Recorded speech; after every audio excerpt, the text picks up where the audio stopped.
Dhanvika and Kirthan, having bought new clothes from the market's clothing store for Deepavali, returned home and immediately sat near their grandfather, Sukumar.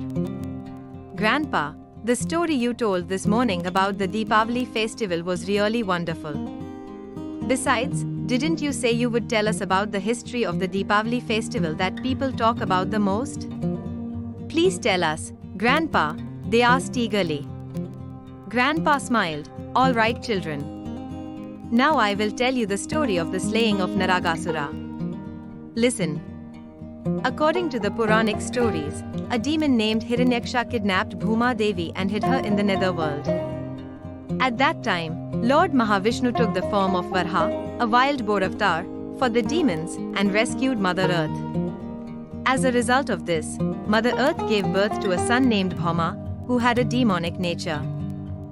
Subsequently, that Bhauma, who was Naragasura, ruled the country called Pragajyotisha, which is in the present-day state of Assam. His greed grew, and he began to desire the conquest of the celestial world. For this purpose, he performed intense penance and asked Lord Brahma for the boon of immortality. Lord Brahma, pleased with his penance, appeared before him and said, "Everyone born as a human must die one day." To this, Bhauma, confident that a mother would never kill her son, obtained a boon from Lord Brahma that said, "No one other than the mother who bore me can kill me." From that day onwards, Bhauma came to be known as Naragasura.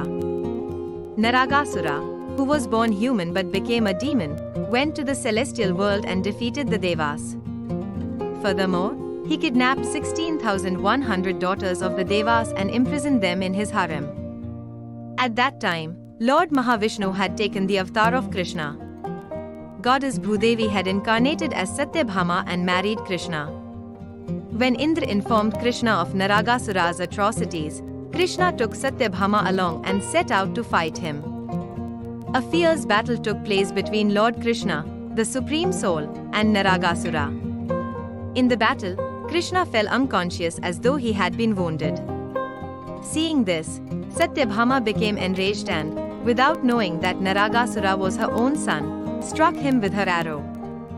Only when Naragasura was on the verge of death did he realize that Satyabhama was in fact the incarnation of goddess Bhudevi, and that she was his mother. Satyabhama too wept, thinking of the situation where she had been forced to kill her own son with her own hands. At that time, Naragasura asked forgiveness for his sins and, as his final boon, said, "No one should regard my death with sorrow. Instead, everyone should celebrate it with joy." According to that boon, people began celebrating the day of Naragasura's slaying as a special festival called Deepavali. Thus, the slaying of Naragasura became the reason for the origin of the Deepavali festival. That's why Hindus celebrate Deepavali by lighting firecrackers and lamps, drawing rangoli, and exchanging greetings, Grandpa finished saying. Hearing this, Dhanvika and Kirthan exclaimed in surprise, "Ah! Is this the reason why Hindus celebrate Deepavali?" Grandpa, smiling, said, "Children, it's lunchtime now. Let's eat our meal first." Later, not only Hindus, but also Sikhs, Jains, and Buddhists celebrate the Deepavali festival for different reasons. "I will also tell you the reason why they celebrate the Deepavali festival," he said. Having said that, everyone happily sat together and ate their lunch.